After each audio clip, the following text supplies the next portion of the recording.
After months of Russian attempts to capture the city in the eastern region of Donetsk, Bakhmut remained a key battleground on the war front ahead of an anticipated Ukrainian counterattack.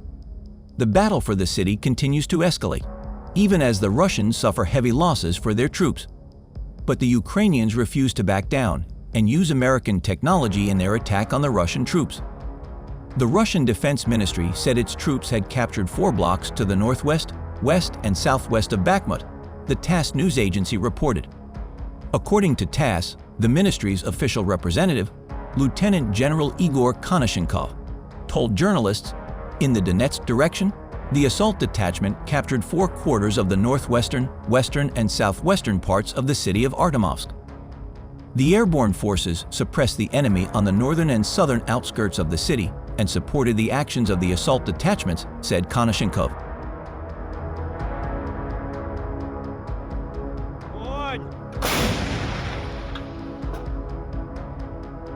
A video provided by the Telegram channel Operative ZSU shows the destruction by pilots of Eyes of Retribution, at once 3 tanks, T-80BV, T-72A, and T-72B, attacking Ukrainian positions in Nevelsky near Donetsk. In fact, the video even shows 4 enemy tanks damaged in a small area of the field near a forest path. In another situation, the Ukrainian Armed Forces also demonstrated how a kamikaze drone destroyed an enemy tank. First, through the barrage of ammunition itself, and then through drone control. The explosion is so powerful that it can actually damage nearby cars. However, they were defeated and destroyed by fighters from the 59th Brigade earlier, and one by one. Previously, the Ukrainian Armed Forces did something similar at the Vuhledar, but the armored fighting vehicles outnumbered the tanks.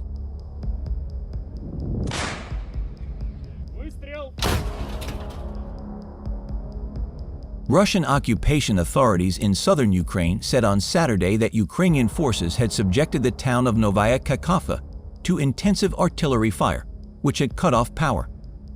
AFP reported that city authorities said on Telegram, Nova Kakhovka and the settlements around the district are under very intense artillery fire from the Ukrainian Armed Forces. Nova Kakhovka is in the southern part of the Russian-controlled Kherson region. It lies upstream of the Dnipro River from Kherson, the regional capital from which the Russians withdrew last November. Nova Kakhovka fell to Russian troops on the first day of their invasion.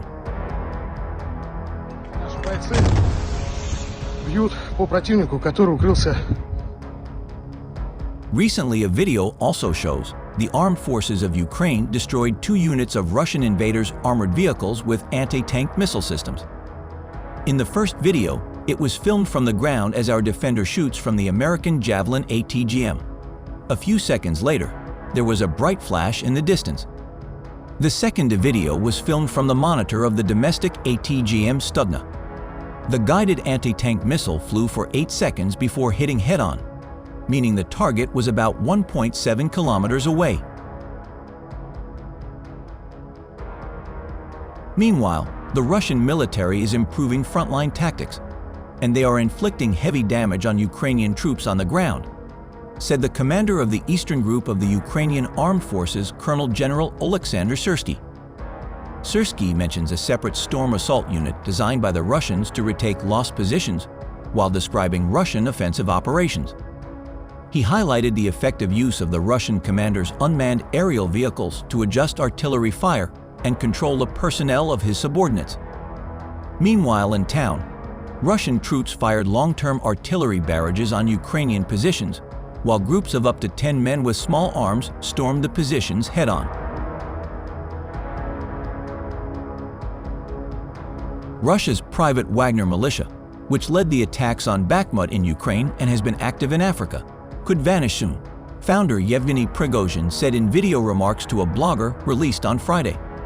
It was not immediately clear when Prigozhin was speaking and how serious he was. Earlier this week, he withdrew comments about the front line which he said were a joke. Prigozhin has repeatedly complained about how Russia is waging war in Ukraine. He frequently said the regular armed forces were not giving his men the ammunition they needed and sometimes accused top brass of treason. So, regarding the need for shells in general, that's what we want. Today, we have come to the point where Wagner ends, he told Russian war blogger Semyon Pigov. Wagner, in no time, will be gone. We're going to be history. There's nothing to worry about. Things like this happen. Last week, he expressed concern about a counterattack by well-equipped Ukrainian troops in Bakhmut. Wagner has in the past sent soldiers to fight in Syria and in conflicts across Africa. The General Staff of the Ukrainian Armed Forces reported on April 29 that Russia had lost 190,040 soldiers in Ukraine since the start of its full-scale invasion on February 24 last year. This number includes the 580 casualties suffered by Russian forces over the past few days. On the other hand, the Ukrainian Armed Forces destroyed or at least disabled 2 Russian invader tanks, which were speeding along an unknown residential road. This was reported by the Telegram channel operative ZSU. 2 Russian tanks caught fire at work.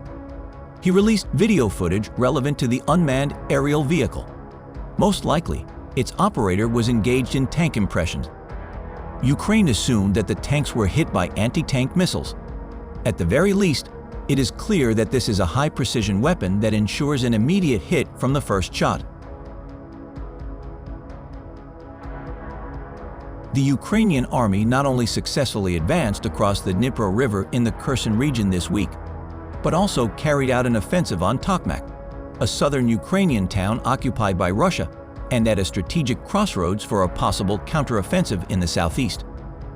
As Ukraine prepares for a counteroffensive after a grueling winter, 2 recent events in southern Ukraine have piqued the interest of military observers and raised questions about whether the much-anticipated Ukrainian counterattack is already underway.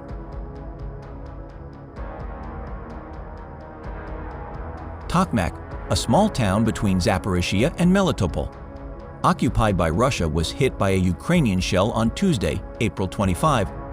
Russian news agency TASS has confirmed. A day earlier, Ukrainian troops near Kherson also managed to cross the Dnipro River, the Russian army's natural line of defense, according to an update from the Institute for the Study of War.